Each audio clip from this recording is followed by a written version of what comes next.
오늘 설교는 지난주에 미처 다 전하지 못한 나머지 부분을 전하게 됩니다. 그런 점에서 우리가 지난주에 어떤 말씀을 들었는지를 기억하는 일이 중요하리라 생각을 합니다. 우리는 지난주에 광야를 살아가야 될 새로운 이스라엘이다 하는 말씀을 들었습니다. 하나님께서는 모든 이스라엘 사람들을 광야로 내어 모셨습니다. 옛 이스라엘이 그러했고 영적인 이스라엘이라고 부름받는 우리들 또한 광야 생활을 하게 됩니다. 광야는 모든 것이 부족한 곳입니다. 어느 것 하나 여유로운 것이 없습니다.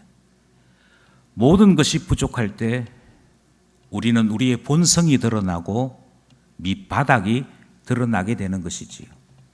그래서 그 광야에 서보면 이 사람이 어떤 사람인지, 이 사람의 신앙이 참된 것인지 아니면 연약하고 허술하고 껍데기인지 구분되는 곳이 바로 광야더라 하는 것을 우리는 함께 생각했었고요.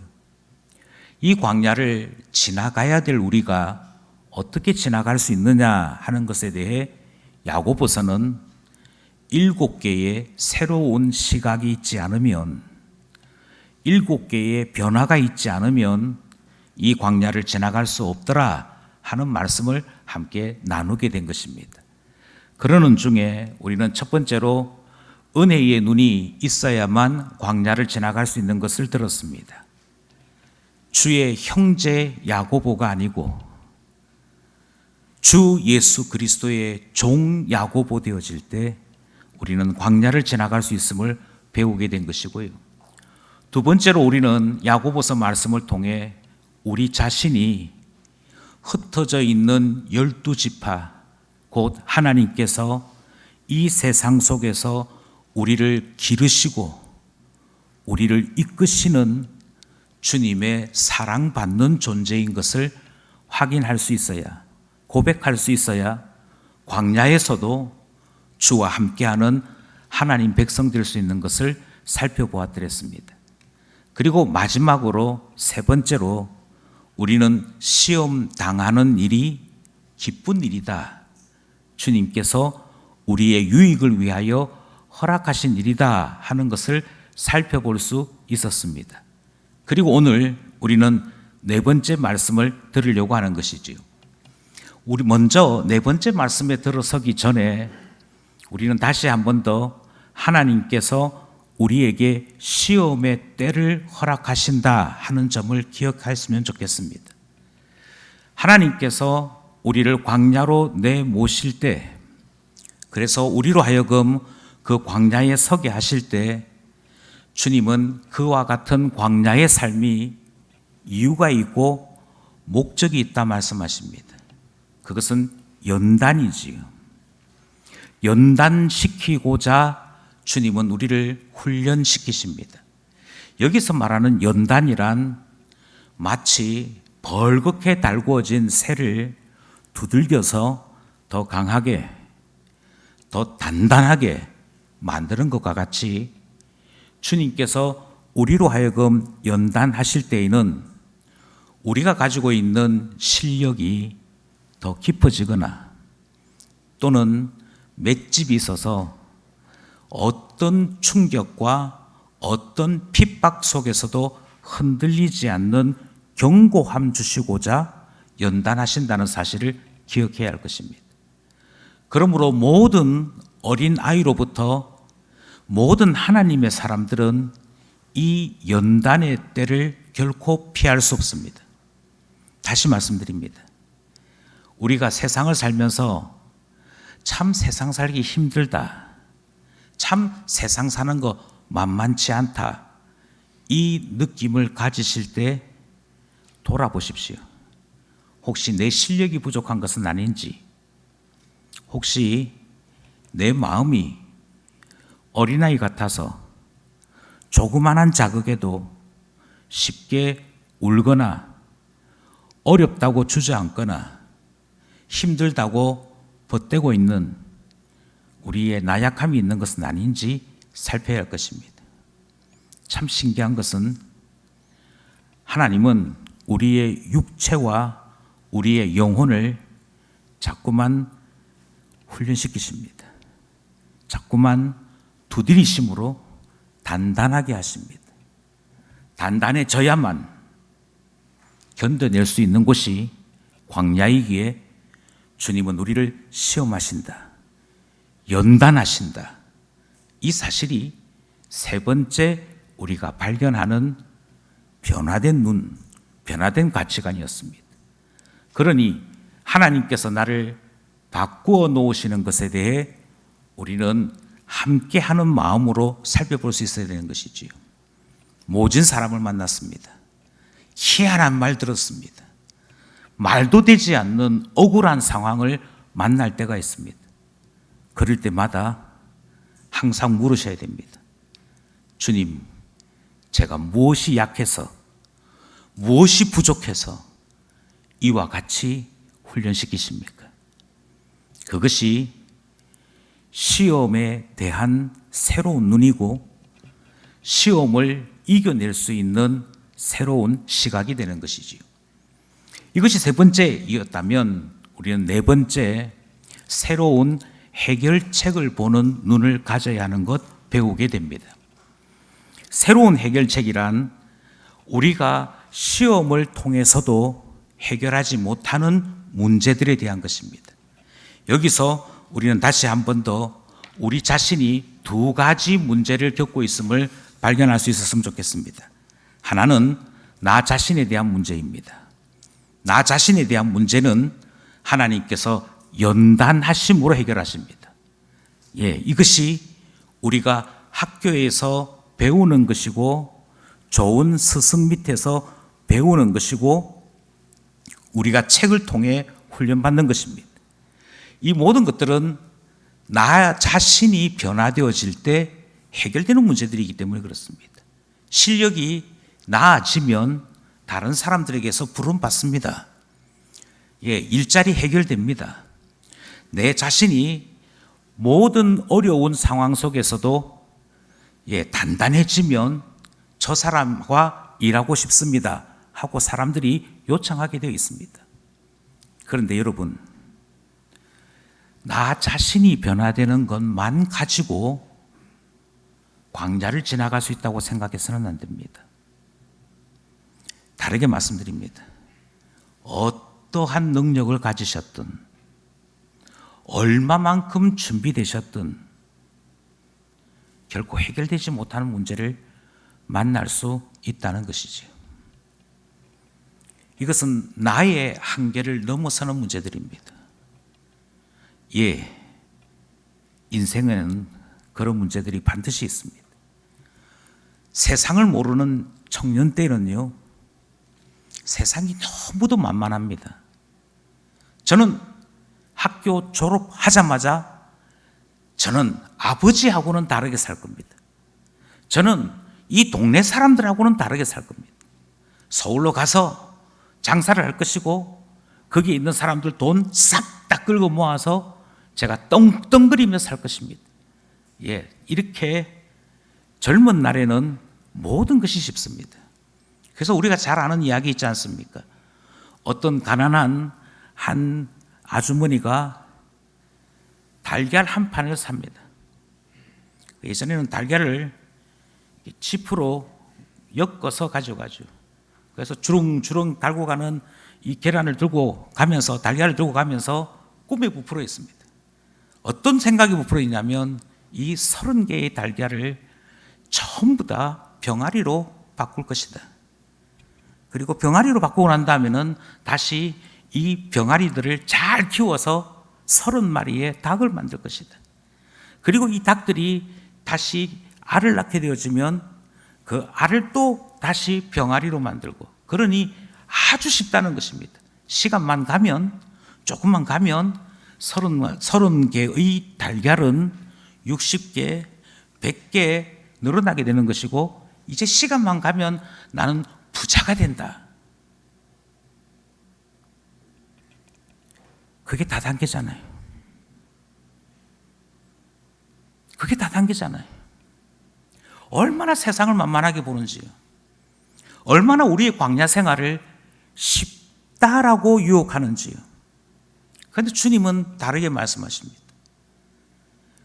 광야에서는요, 아무리 실력을 갖추어도, 아무리 우리의 마음에 강한 단단함이 생겨도 결코 해결할 수 없는 문제를 만나게 됩니다.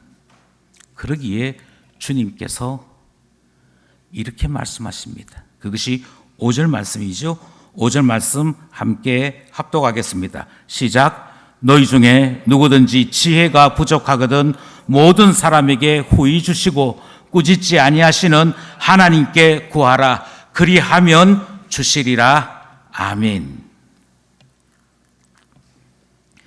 여기서 말하는 지혜라고 하는 것은 내 머릿속에 나타나야 될 길이요 방법들입니다. 문제를 해결할 수 있는 가능성들입니다. 그런데 어떤 상황에 놓이고 보면 아무리 생각해도 답이 없을 때가 있다는 것입니다. 교사 수련회에 가서 교사들과 함께 이야기를 하는데 그 교사들 중에 아주 경력이 많은 분이 오늘 오신 강사님께 질문이 있습니다. 이렇게 질문을 하는 거예요. 그래, 부장 선생님 말씀해 보십시오. 질문이 뭡니까? 그분 하시는 말씀이 답이 없다. 무엇이 답이 없습니까? 우리가 정말 괜찮다라고 하는 프로그램을 다 해봤다. 달란트 잔치라는 것도 해봤다. 어린아이들 데리고 소풍도 다녀봤다. 아이들 데리고 제자훈련도 시켜봤다. 무엇도 해봤다. 그런데 강사 목사님, 답이 없습니다. 어떻게 해야 이 주일학교 잘할 수 있는지 답이 없습니다. 그렇게 이야기하는 선생님을 만난 적이 있습니다. 참 신기하지요. 어떤 교회는 달란트를 해서 부흥했다는 교회가 있는가 하면 어떤 교회는 해봤는데 안 되더라 하는 교회가 있습니다. 무엇의 문제냐면 지혜의 문제입니다. 모든 광야에서 넘어지는 사람들이 꼭 하는 말이 있습니다. 내가 광야에 가보니 너무너무 부족해서 너무너무 없어서 거기에서는 더 이상 어쩔 방법이 없더라, 어쩔 수가 없더라, 그렇게 얘기하는 것이죠. 예, 늘 하는 얘기가 있습니다. 어쩔 수가 없었대요. 어쩔 수가 없어서 결국 하는 수 없이 세상 사람들이 선택하는 방식대로 주의를 어길 수밖에 없었고, 세상 사람들이 하는 방식대로 뇌물을 줄 수밖에 없었고, 세상 사람들이 하는 방식대로 누군가에게 아첨을 하면서 누군가에게는 불편부당한 일들을 나의 유익을 위해 저지를 수밖에 없더라. 그게 세상에서는 어쩔 수 없더라. 이렇게 얘기하는 것이죠. 그러니까 다르게 얘기하면 나의 능력과 나의 지혜로 반드시 만날 수밖에 없는 한계가 있다라고 하는 것입니다. 그 한계에 이르렀을 때 신앙이 있는 사람과 신앙이 없는 사람이 명확하게 구분됩니다. 신앙이 없는 사람들은 이미 말씀드린 대로 똑같은 이야기합니다. 어쩔 수 없었어요. 상황이 그랬어요. 저도 이렇게 되고 싶어서 된 게 아니에요. 저도 최선을 다했지만 별 수 없었어요. 근데 주님 뭐라고 말씀하시냐면, 맞아, 그게 광야야. 물이 없는데 어쩔 수 없잖아. 먹을 것이 없는데 어쩔 수 없잖아. 맞아, 그때 바로 그 순간 원망하거나 불평하거나 애굽으로 돌아가자 하는 그와 같은 생각이 앞서는 사람들은, 그 사람들은 불신자예요. 그런데 그 순간에 주님, 우리로서는 방법이 없습니다. 우리로서는 더 이상 지혜가 없습니다. 하지만 우리의 지혜가 아닌 하나님의 지혜를 구합니다. 우리 하나님께 지혜를 구할 때 우리 하나님은 하나님 앞에 어떻게 할까요? 라고 물었다고 해서 꾸짖거나 혼내시는 분이 아니십니다. 도리어 주님은 후히 주십니다. 넉넉하게 주십니다. 하나님께서 우리의 기도를 들으시고 우리의 기도에 속히 응답하여 주십니다. 바로 여기에서 하나님을 만나도록 하시는 것이지요. 광야에서 내 자신이 넘어서는 한계의 상황을 만났을 때 우리는 바로 이 순간 우리 자신들의 삶을 다시 생각하게 되는 것입니다. 세상은 이런 것이구나. 세상은 결코 하나님 없이는 지나갈 수 없는 것이구나. 다시 이야기합니다. 우리는 세상을 살아가면서 주님께서 주시는 이 새로운 지혜, 새로운 은혜, 새롭게 부어주시는 하나님의 이끄심 없이는 살아갈 수 없는 것이 세상이구나 하는 것을 배우게 되는 것이지. 그래서 하나님의 사람들은 내가 알고 있는 경험, 내가 알고 있는 지식이 아니라 그 순간 하나님 앞에 주님 보여주십시오. 새 길을 보여주십시오. 새 소망을 보여주십시오. 그래서 우리에게 주신 말씀처럼 부족한 우리의 지혜를 주님 앞에 솔직히 인정하면서 주님이 저희 지혜가 되어 주셔야겠습니다. 주님이 저를 이끌어 주셔야겠습니다. 그리고 하나님이 어떤 분인지를 가르쳐 주십시오 하게 되는 것이지요. 이것이 바로 주 하나님과 함께 광야를 지나가는 삶이라 말씀드릴 수 있는 것입니다. 주님께서 우리로 하여금 기도를 가르쳐 주시는 이유가 여기에 있습니다. 주님께서 우리에게 말로 표현할 수 없는 어려운 가운데 우리를 몰아넣으시는 이유가 여기에 있습니다.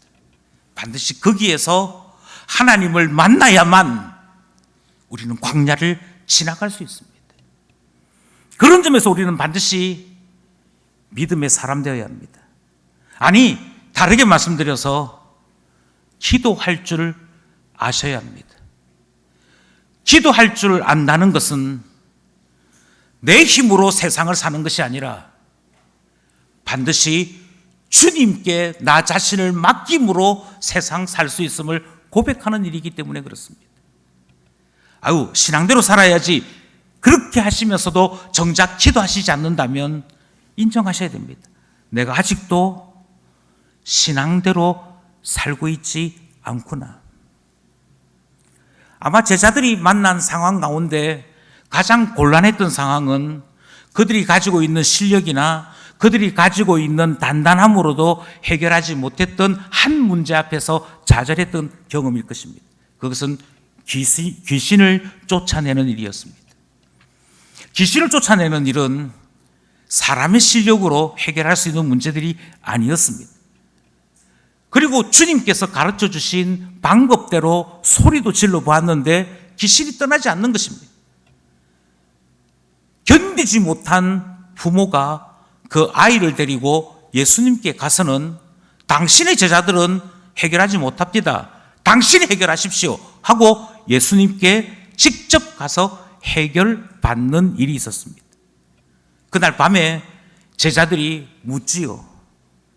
왜 저희들은 하지 못했고 주님은 어떻게 그렇게 쉽게 귀신을 쫓아내셨습니까?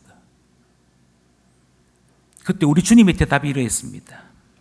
마가복음 9장 28절 29절 말씀입니다. 함께 합독하겠습니다. 시작. 집에 들어가심에 제자들이 조용히 묻자오되 우리는 어찌하여 능히 그 귀신을 쫓아내지 못하였나이까? 이르시되 기도 외에 다른 것으로는 이런 종류가 나갈 수 없느니라 하시니라. 아멘. 여러분, 우린 더 이상 철없는 청년은 아니지 않습니까? 여러분, 우리는 더 이상 자기 자신의 실력만을 믿고 살아가는 불신자는 아니지 않습니까? 주님이 어느 순간에 필요하던가요? 주님이 어느 순간에 우리의 입에서 고백이 되던가요? 나 자신이 변화되어서 해결되어야 될 문제가 있는가 하면 도무지 우리로서는 할 수 없어서 손을 벌려 하늘 하나님 아버지 앞에 기도해야 되는 문제들이 있음을 고백하십시오. 그러므로 주님께서 광야를 지나가는 사람들에게 두 가지를 말씀하고 있습니다. 너가 바뀌어야 돼.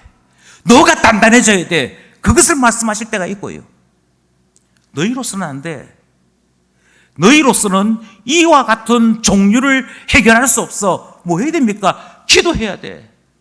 너희들이 아니라 하나님께서 직접 일하시도록, 하나님께서 직접 역사하시도록 엎드려야 돼. 그러므로 지금 광야를 살아가는 우리에게 주님은 두 가지를 말씀하시는 것이지. 하나님이 너를 연단하시기를 원해. 그래서 광야 보내시는 거예요. 하나님이 너로 하나님을 체험하기를 원해. 하나님을 만나기를 원해. 세상 무엇보다도 뛰어나신 하나님을 너가 만나보기를 원해. 그래서 이 광야에 세우신 것이에요. 내가 감당할 수 없는 문제가 만났거든. 골방으로 들어가. 골방에 들어가서 우리 하나님 앞에 다 내놔. 주님, 해결이 안 됩니다. 제 능력 바깥의 일입니다. 저로서는 도무지 길을 찾을 수 없습니다. 저로서는 도무지 방법을 찾을 수 없습니다. 그러니 주님께서 저의 지혜가 되어 주셔야겠습니다. 주님께서 저에게 친히 역사해 주셔야겠습니다. 제 모든 환경들을 주님이 주장해 주셔야겠습니다. 그리하셔야만 제가 이 광야를 지나갈 수 있습니다. 예, 민수기 말씀을 보니까요, 광야에서 어려움을 만났을 때 불신자 이스라엘은 원망하고 불평했습니다. 하나님을 만났던 모세는 주님 앞에 기도하는 것을 봅니다. 여기에서 차이가 난다니까요. 그러므로 새로운 길을 찾을 수 있는 기도의 눈, 하나님을 바라보는 눈이 있기를 소원합니다. 이것이 있어야만 광야를 지나갈 수 있기 때문인 것이지요. 우리는 또 하나의 새로운 눈을 가져야 될 필요가 있습니다. 그것은 세상을 바라보는 새로운 눈이 필요한 것입니다. 여기서 말하는 세상이란 우리의 삶을 무너뜨리는 세속적인 세계를 이야기합니다. 아니, 조금 전에도 우리는 하나를 배운 것이 있습니다. 이 세상을 사는 동안에 내 힘만으로는 살 수 없구나. 주님이 반드시 임하셔야 되는구나. 그래서 주님을 믿는 자는 반드시 기도할 수밖에 없는 것을 배웠습니다. 그 말씀에 연속으로 등장하는 말씀이 6절 말씀이지요. 6절 말씀을 함께 합독하겠습니다. 시작. 오직 믿음으로 구하고 조금도 의심하지 말라. 의심하는 자는 마치 바람에 밀려 요동하는 바다 물결 같으니. 이 말씀을 듣고 우리는 여기도 다시 믿음으로 구하라 하셨으니까 믿음으로 구하는 것은 기도에 대한 말씀인가 보다. 우리가 기도할 때 좀 더 믿음을 가지고 기도하라는 말씀인가 보다. 이렇게 이해하실 수 있습니다. 여기서 강조하는 것은 계속 기도입니다. 계속 주님을 믿는 것을 이야기합니다. 그런데 6절 말씀은 또 다른 하나를 우리에게 보게 합니다. 그것은 세상입니다. 이미 말씀드린 대로 세상을 만만하게 생각하지 마십시오. 이 세상에 있는 여러분들께서 세상을 얼마만큼 만만하게 보시느냐 하면 세상을 화려한 곳, 기회의 곳, 그곳에서 유명해질 수 있는 곳으로 자꾸 생각합니다. 그런데 성경은 이렇게 얘기합니다. 왜 기도해야 되는 줄 아니? 왜 기도해야 되느냐면 기도 없이는 주님이 나에게 은혜로 붙잡아 주시는 것이 없으면 바람에 밀려가듯이 나 자신의 삶이 요동칠 수밖에 없도록 만드는 곳이 바로 세상이라고 말씀하고 있습니다. 이게 지금 주님께서 우리에게 말씀하시는 것이죠. 세상이 어떤 곳이냐면요, 세찬 바람 같은 곳입니다. 잠시 잠깐 힘 빼면 세상 따라가게 돼 있어요. 오 하는 사이에 나도 가게 돼 있어요. 저는 수없이 많은 사람들을 보았습니다. 교회 다녀요. 교회 다니는데 물어볼 때마다 너 결혼해야지. 예. 어떤 사람은 구하니? 그러면 뭐라고 얘기하는 줄 아십니까? 신앙만 있으면 되지요. 예, 말은 그렇게 합니다. 목사 앞에서는 말을 그렇게 해야 되지 않겠습니까? 어떤 사람 원하니? 신앙만 있으면 되지. 그래? 그래서 소개를 제가 몇 번 해봤습니다. 다 좋은데 키가 작아서. 그래도 그것까지는 이해가 좀 됐습니다. 근데 소개를 했더니, 근데 정규직이 아니잖아요. 정규직이 아니었어요. 그런데 다 좋은데 학벌이 조금 딸려서. 우리 마음속에 신앙만 있으면 되지 뭐. 주님이 있으면 되지 뭐. 나도 주님 때문에 이 광야를 여기까지 지나왔는데 우리 애도 내 딸도 내 아들도 주님 손잡고 광야 지나가는 삶을 살아가면 되지 뭐. 말은 그렇게 하는데요, 다시 말씀드리는데 세상이 얼마나 무서우냐면 강한 바람으로 세차게 부는 곳입니다. 머리로는 맞아, 신앙만 있으면 되지, 주님이 나와 함께 하시면 되지 뭐, 주님 때문에 우리가 살아왔지 뭐 하면서도요, 막상 너 누구와 결혼할래? 물으면 당연히 등장하는 것이 세상에 뭐 있어야 안 되겠습니까? 재산이 있든가, 학벌이 있든가, 백이 있든가. 그래서 죄송한 얘기지만 막상 중매해서 사람 소개시키면 신앙 보는 집 별로 없습니다. 별로 없습니다. 넌 예수님 어떻게 만났니? 그래서 예수님을 위해서 어떤 삶을 계획하고 있는 거야? 이런 이야기 잘 묻지 않습니까? 교회 다니나? 예, 됐고. 교회 다니면 됐대요. 아버지 뭐 하시노? 목사님입니다. 그럼 됐고. 예, 목사들은 신앙 좋은 줄 알아요. 신앙 안 본다니까요. 신앙은 있는 것과 없는 것으로 구분되지, 신앙이 얼마만큼 있는지, 신앙이 얼마만큼 좋은 것인지는 물어보지 않습니다. 그런데 성경은 뭐라고 얘기하느냐면 그 신앙이 얼마만큼 좋아야 되는고 하니, 세찬 바람처럼 몰아치는 그 세상 바람 속에 나 자신을 주 예수 그리스도의 십자가에 못 박아 세울 만큼 든든한 신앙이 있어야만 세상과 맞짱 뜰 수 있습니다. 그거 아니면 지금 나와 있는 그대로 마치 바람에 밀려 요동치는 바다 물결같이 우리의 삶이 신앙대로 살아야지 하는 생각만 가지고 있을 뿐 세상 바람에 펄렁펄렁거린다니까요. 요동치기 시작한다니까요. 신앙이 있으면 좋긴 하지만 그래도 어느 정도 인물이 돼야지, 어느 정도 뭐 내밀만한 게 있어야지, 그래야 세상 살지. 여기에 모두가 속습니다. 교회 학교 수료식 하는 데는 신경 안 씁니다. 우리 아이가 주일학교에서 얼마만큼 교회 학교 선생님 밑에서 성경을 잘 배우고 신앙 고백을 제대로 했는가, 그건 신경 별로 쓰지 않습니다. 교회 갔나? 그것만 신경 쓴다니까요. 그런데 모든 부모들 하여금 기도하게 만드는 제목이 있지요. 어느 대학에 보낼 것인가? 어느 대학에 보낼 것인가?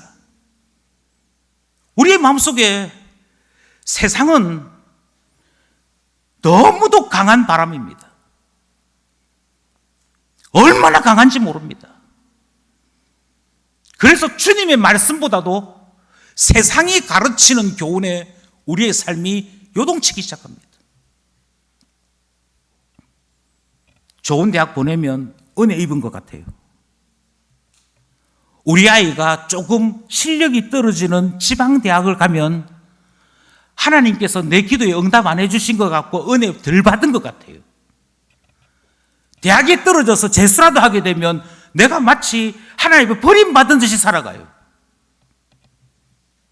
그게 우리의 현실입니다. 그게 우리가 가지고 있는 세상이라고 하는 것과 지금 우리의 삶 속에 어떤 작용들이 일어나는지에 대한 문제입니다. 그래서 어떻게 되느냐고요? 죄송한 얘기지만 성경은 아는데, 성경은 알지만 세상 따라 움직이기 시작합니다.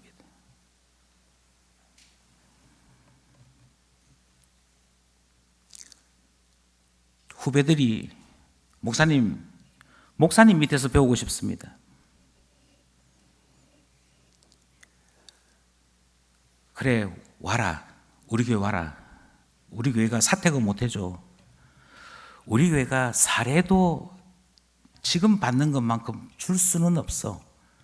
그런데 이곳에서 무엇이 참된 교회고 무엇이 참 좋은 것인지 배울 수는 있어. 내가 세상의 것은 줄 수 없지만 그래도 하늘의 신령한 것은 나눌 수 있을 것 같아. 와! 라는 말을 못합니다. 왜요?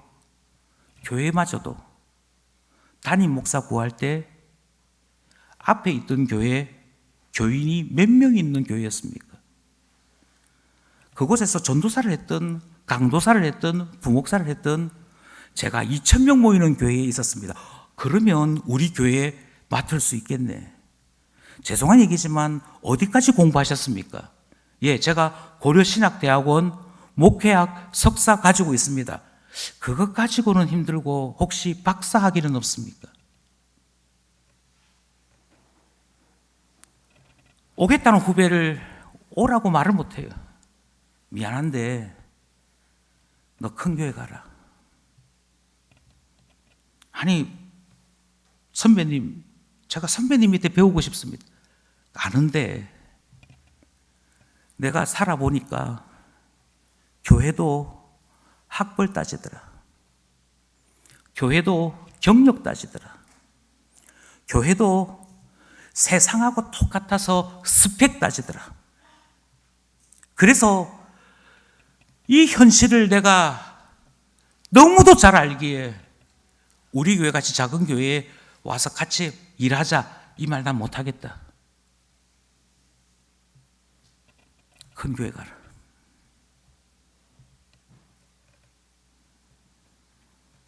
세상이 그만큼 무섭습니다. 어느샌가 우리는요, 교회가 헌금을 하는 것은 마음껏 쓰고 주님을 위해 마음껏 사용하고 그리고 열매가 있을 때 잘 썼다 하는 것이라고 생각은 하는데 정작 예결산 할 때마다 얼마 남았노? 우리 예산에서 얼마 성취했노? 어느샌가 기업을 닮아가는 모습들이 나타나기 시작합니다. 교회가 이 정도인데요. 교회 안에 있는 우리는 세상과 싸워서 이길 수 있을 만하다고 생각하십니다. 우리의 자녀들은 세상을 너무도 쉽게 배웁니다. 교회 안에 있는 교회 오빠들은 얼마나 시시한지 모릅니다. 주일날 예배 착실하게 참석하고 하나님 말씀 열심히 배우는 그와 같은 청년들을 얼마나 답답하게 생각하는지 모릅니다. 세상에서 유명한 자 되는 것은 기뻐합니다. 세상에서 연예인들은 존경합니다.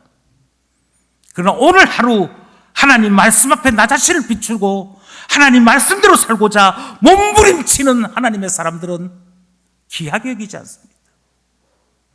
왜 그런 거 하니? 세상이 그만큼 무섭다는 것입니다. 바람 부는 곳이고요. 우리를 흔들어 제끼는 곳이고요. 마치 바다 물결이 우리를 밀어내는 듯이 요동치게 만드는 곳이 세상입니다. 그 세상에서 그 모든 압박과 흔드는 시험 가운데 견뎌낼 수 있는 것은 그것보다 강한 믿음, 그것보다 강한 하나님 앞에서의 확신이 필요합니다. 이 사이에서 우리의 삶이 결정되는 것이지요. 7절, 8절 말씀 같이 고백하겠습니다. 시작. 이런 사람은 무엇이든지 주께 얻기를 생각하지 말라. 두 마음을 품어 모든 일에 정함이 없는 자로다. 아멘. 참 신기한 거죠. 교회원에 들어오면, 교회에 와서 예배 드릴 때가 되면 경건하게 살아야지, 주님 뜻대로 살아야지, 하나님 앞에 하루하루 착실하게 사는 게 최고야, 이 생각이 들다가도 세상이라고 하는 현장에만 딱 서면 너는 뭘 가지고 있니? 너 뭘 내밀 게 있니? 그거 이야기하는 거예요. 저에게 구약을 가르쳐 주신 은사이신 신대길 교수님이라는 분이 계십니다.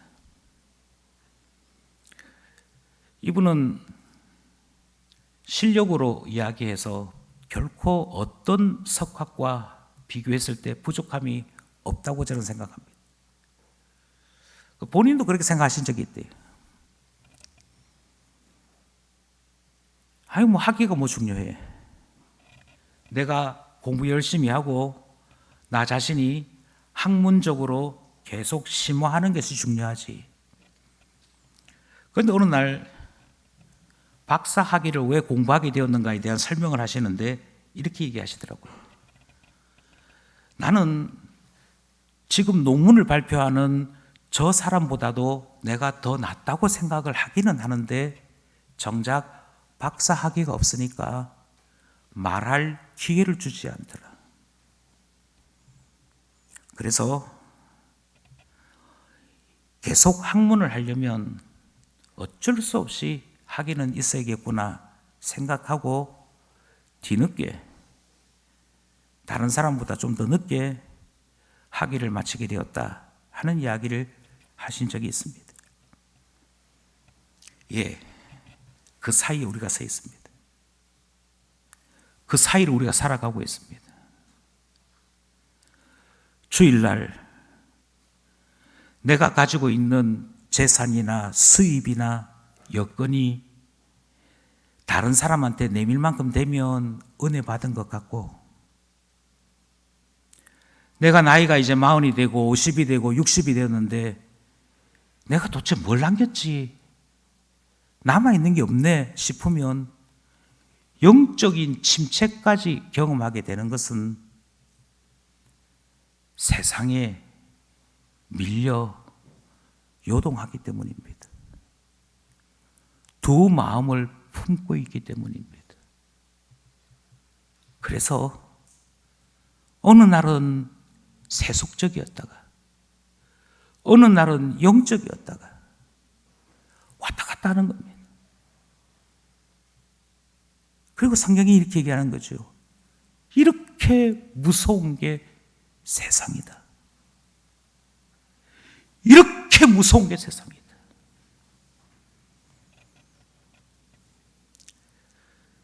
처음 대학생이 되고 나면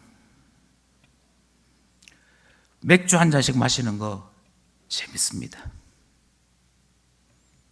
아무도 말 안 하니까요. 이제 20살 성년 되었는데 내가 맥주를 마시든 소주를 마시든 누가 무슨 말을 해.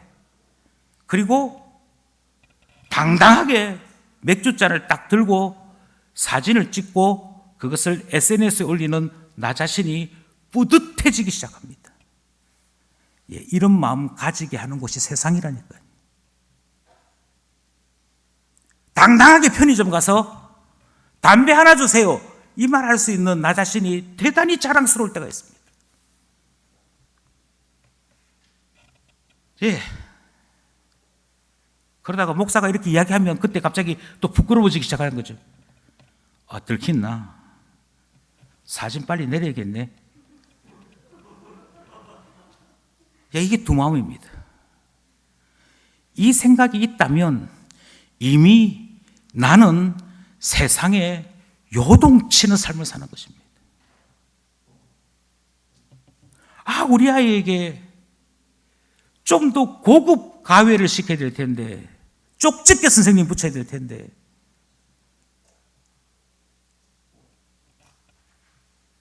왜 그런 생각을 교인들이 하는지요?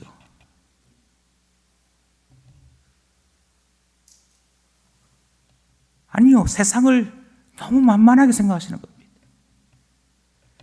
세상을 너무 쉽게 생각하시는 겁니다. 세상은 우리의 생각이 단단해져 있지 않으면, 하나님 말씀 앞에 정신 똑바로 차리고 있지 않으면 어느샌가 아, 맞아 그게 옳은 것 같아 하고 딸려가게 만드는 곳이라니까요. 그리고 우리의 생각을 복잡하게 만드는 곳입니다.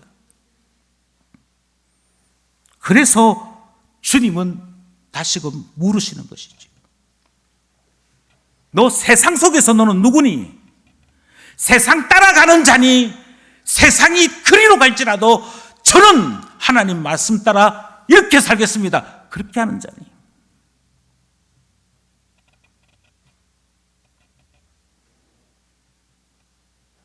믿음은요, 하나님이 그렇다 하면 그런 것입니다.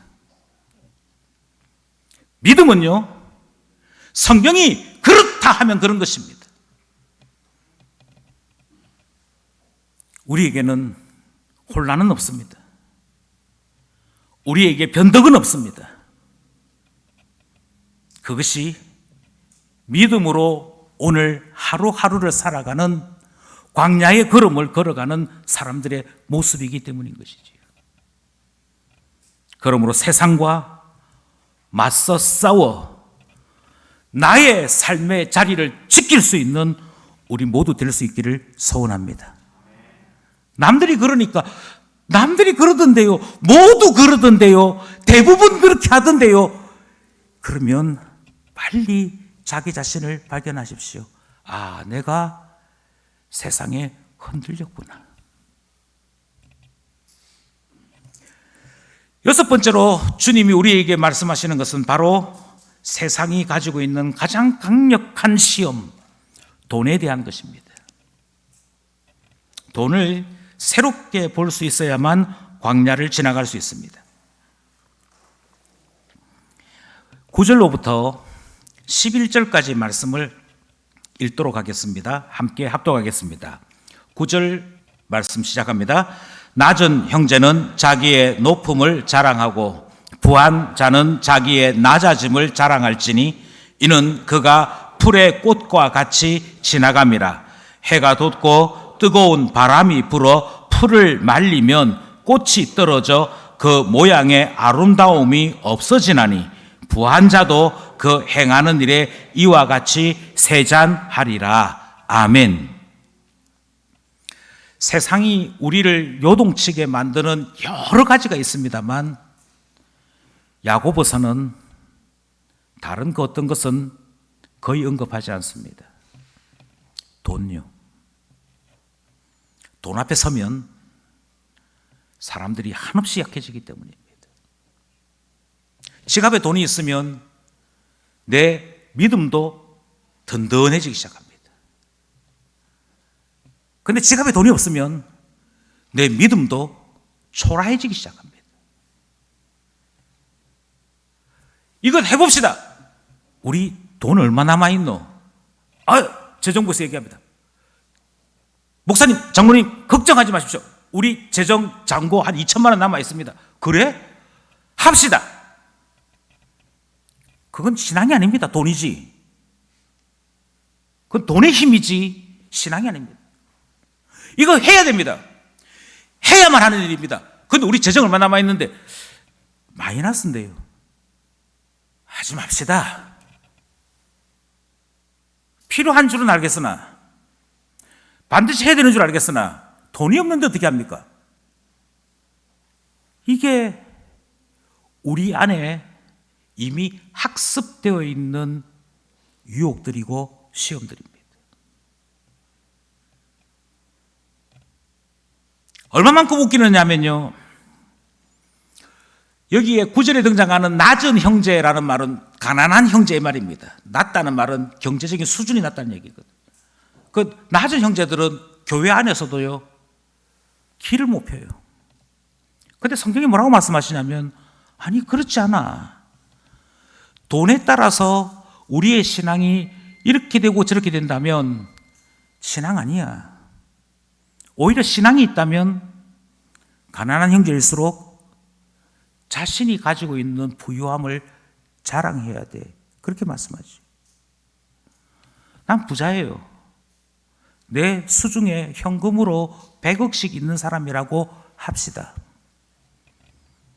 그래서 자꾸만 나의 마음속에 돈이 있기 때문에 자꾸만 자신감이 생기고, 돈이 있기 때문에 다른 사람보다도 나 자신이 조금 더 괜찮다라고 하는 생각이 든다면, 그 생각이 듦과 동시에 성경이 뭐라고 말씀하시냐면, 부한 자는 자기 자신이 낮은 자임을 항상 기억하라, 그렇게 말씀합니다. 이 말은 돈으로 신앙생활 해서는 안 된다는 말씀이고, 돈이 우리의 인격을 대신해서는 안 된다는 말씀입니다. 어떻게 이게 가능할 수 있느냐? 다시 말씀드립니다. 돈을 새롭게 보는 눈이 있어야만 이것은 가능합니다. 돈은 도구입니다.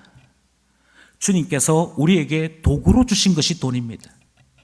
도구란 잘 쓰고 마음껏 쓰고 후회 없이 버릴 수 있을 때 도구다운 것입니다. 한 번은 제가 사진 찍는 것이 취미인지라, 사진 찍는 사람들은 장비병이라는 것이 있거든요. 장비병에 한번 걸린 적이 있어서 이제 고급 렌즈를 보러 카메라 가게를 간 적이 있습니다. 그런데 그곳에서 사진 작가 한 사람을 만났습니다. 선생님은 어떤 사진 찍습니까? 이렇게 물으니까 그분 하시는 말씀이, 저는 풍경 사진을 찍습니다. 저도 풍경 사진을 좋아합니다. 우리 세윤이는 사람 얼굴 찍는 거 좋아하는데, 저는 사람 얼굴 찍어가지고 칭찬받을 가능성이 전혀 없기 때문에, 왜냐하면 자기 자신이 어떻게 생겼는가는 잊어버리고 자꾸만 나와 있는 자기 얼굴 사진이 이뻐야 되거나 멋있어야 된다고 자꾸 생각하니까 뜯어 고쳐야 돼요. 뜯어 고쳐서 주면은 사진 잘 나왔네라고, 있는 그대로 찍어서 주면 사진 뭐 이런 너 이렇게 하기 때문에 전 사람 사진 찍는 건 별로 좋아하지 않습니다. 풍경 사진 찍는데요. 저도요. 풍경 사진 찍는데 그분이 저한테 이렇게 물으시는 거예요. 그런데 무슨 렌즈 보러 오셨습니까? 카메라에서는 고급 렌즈들이 아주 비쌉니다. 저가형 렌즈들이 10만 원대에 거래된다면 고급 렌즈들은 몇백만 원에 거래가 됩니다. 그러니까 아주 신중하게 고를 수밖에 없어요. 제가 1.8이나 1.4 되는 요거 생각하고 있다, 이렇게 얘기하니까, 목사님 사지 마세요. 그 속으로 내가 자기보다 사진 잘 찍을까 봐 살짝 경쟁하나 이 생각이 드는데, 그 다음 말에 충격을 받았습니다. 자기 가방을 열어서 렌즈를 쭉 보여주는 거예요. 거기에는 고급 렌즈도 있긴 있었습니다. 그런데 뭘 보라고 얘기하는 거 아니?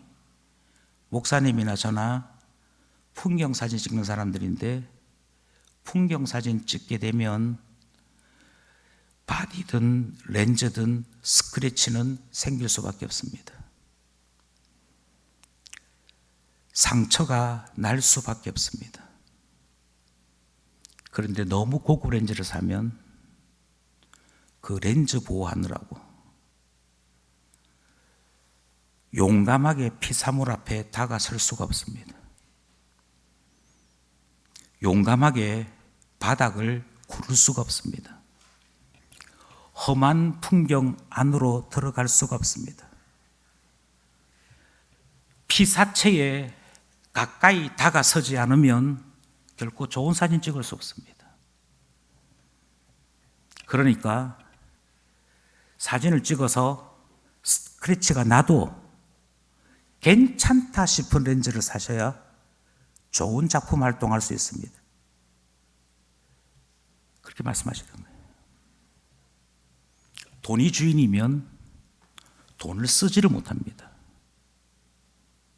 돈이 주인이면 도구가 아니고 돈이 주인이면 함부로 쓰지를 못합니다. 그래서 부자들이 더 쪼잔합니다. 부자들이 더 헌금 안 합니다. 왜요? 쓰면 안 되니까요. 거기에 내 인격이 달려있고 거기에 내 자존심이 걸려있고 그건 모으는 것 자체가 나의 기쁨이기므로 도구이지 않습니다. 근데 주님 뭐라고 말씀하시냐면 아니야.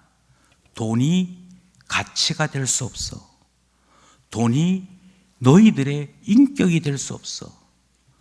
부자는 나자짐 자랑해야 돼. 가난한 자는 부함을 자랑해야 돼. 아니, 돈이 없는데 어떻게 부한 것을 자랑할 수 있습니까? 그것은 돈보다도 더 귀한 게 있으면 되잖아. 돈보다도 더 가치로운 것이 내 안에 있으면 되는 거잖아. 예, 그렇습니다. 여기서 다시 한 번 더 말씀드립니다. 돈은 단지 도구일 뿐입니다. 그것 자체가 귀하지 않습니다. 그것으로 어떤 일을 했고 어떤 열매를 남겼느냐가 귀한 것이지 돈이 많고 적고가 결코 자랑이 될 수는 없습니다. 그러니 써야 합니다. 잘 쓰는 것이 돈을 잘 사용하는 것이고 우리의 자랑이 되는 것이지요. 그러면 우리에게 가치로움은 무엇이냐? 돈이 결코 우리의 가치로움이 될 수 없습니다. 우리에게 있는 진짜 가치로움은 내 안에 있는 예수 그리스도입니다. 내 속에 질그릇과 같은 나의 삶 속에 그 무엇과도 비교할 수 없는 예수 그리스도를 내가 담고 있다면, 내 안에 예수 그리스도가 있고 십자가가 있다면 내 안에 계신 그리스도로 말미암아 우리는 부유한 자입니다. 우리는 가치로운 자인 것이지요. 그것을 말할 수 있는 곳, 그것을 말할 수 있는 사람들이 바로 교회요 신자 아니겠습니까? 그러므로 주님은 광야를 살고 있는 우리에게 돈에 대해서 세상 유혹에 흔들리지 말고 새로운 눈을 가지라고 말씀하십니다. 돈은 도구입니다. 정말 가치로운 것은 예수 그리스도이십니다. 예수 그리스도를 가진 자가 부유한 자요, 승리하신 예수 그리스도 안에 있는 자가 만유의 주인이신 예수 그리스도 안에 있으므로 참된 보배로운 자인 것을 믿는 것이지. 그러니 돈에 떨지 마십시오. 필요하면 주님께서 부어주십니다. 하다못해 물고기 입에 있는 동전을 꺼내서라도 우리에게 일하게 하시는 줄을 믿습니다. 그러니 다시 한번 우리의 광야의 삶을 돌아보십시오. 주님께서 우리로 광야로 보내신 이유가 무엇인지를 다시 한번 생각해 보십시오. 나의 문제는 주님이 연단시키시려고 광야로 보내셨습니다. 내가 감당할 수 없는 문제들, 나의 힘이 미치지 않는 문제들, 환경의 문제들, 관계의 문제들, 도무지 주님 응답 없이는 해결할 수 없는 것들은 기도함으로 광야를 지나가도록 하셨습니다. 이것이 주님이 광야에 우리를 세우신 이유요, 광야를 지나갈 수 있는 길이라 말씀하시는 것이지요. 저는 바로 이 이유 때문에 더욱더 예수 그리스도를 볼 수 있기를 원합니다. 우리보다도 앞서 광야에 서신 분이 계십니다. 우리보다도 앞서 광야에서 승리하신 분이 계십니다. 옛 이스라엘은 광야에서 실패하였고 그 조상들이 광야에서 다 넘어졌습니다. 실패한 것이지요. 그런데 광야에 서셨던 예수 그리스도는 승리하셨습니다. 예수 그리스도를 우리는 그러므로 주목하여 보는 것이지요. 주님께서 광야에 계실 그때에 주님은 그 어떤 존재들보다도 가장 비참했고 가장 위기였고 가장 초라했습니다. 40일을 금식하셨습니다. 그의 육체는 연약해질 수 있는 최대한 연약해진 상태였습니다. 그렇게 연약해진 예수 그리스도를 성령께서는 사탄에게로 이끄셨습니다. 그리고 사탄은 예수 그리스도를 시험했습니다. 사탄이 예수 그리스도에게 가한 시험은 한 가지입니다. 그것은 하나님 없이 세상이 주는 것으로 만족하라는 것이었습니다. 하나님을 신뢰하지 못하도록 만드는 것이었습니다. 하나님에 대한 어떠한 명령도 거부하도록 만드는 것이었습니다. 너 지금 배고프지? 그런데 하나님이 떡을 안 주시네. 하나님이 먹을 것을 안 주시네. 그러니 하나님 기다리지 말고 그냥 너가 너의 먹을 것을 해결하는 게 좋을 것 같아. 너 능력 있잖아. 너 능력 있잖아.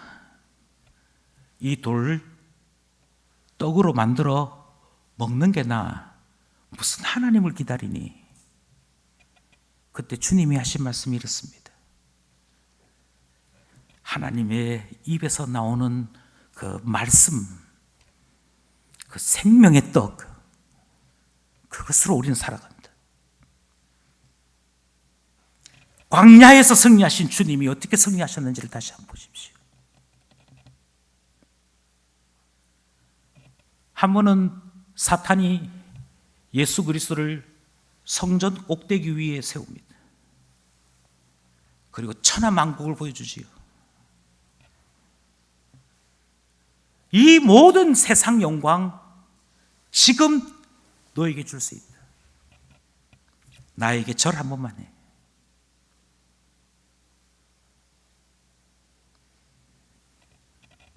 주님 하시지 않습니다. 하나님만 경배할 것이다. 사탄은 뛰어내려 보라 그럽니다. 뛰어내려 봐. 하나님이 정말 너를 사랑한다면 천사를 보내어서 너를 딱 붙잡아 줄 거잖아. 그런데 해봐. 안 올 걸 아마. 천사가 안 올 거야. 광야에서 너는 나만 남았구나. 나 혼자구나.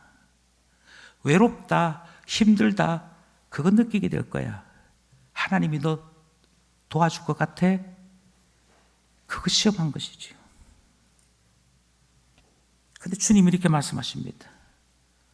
주 너의 하나님을 시험하지 마라.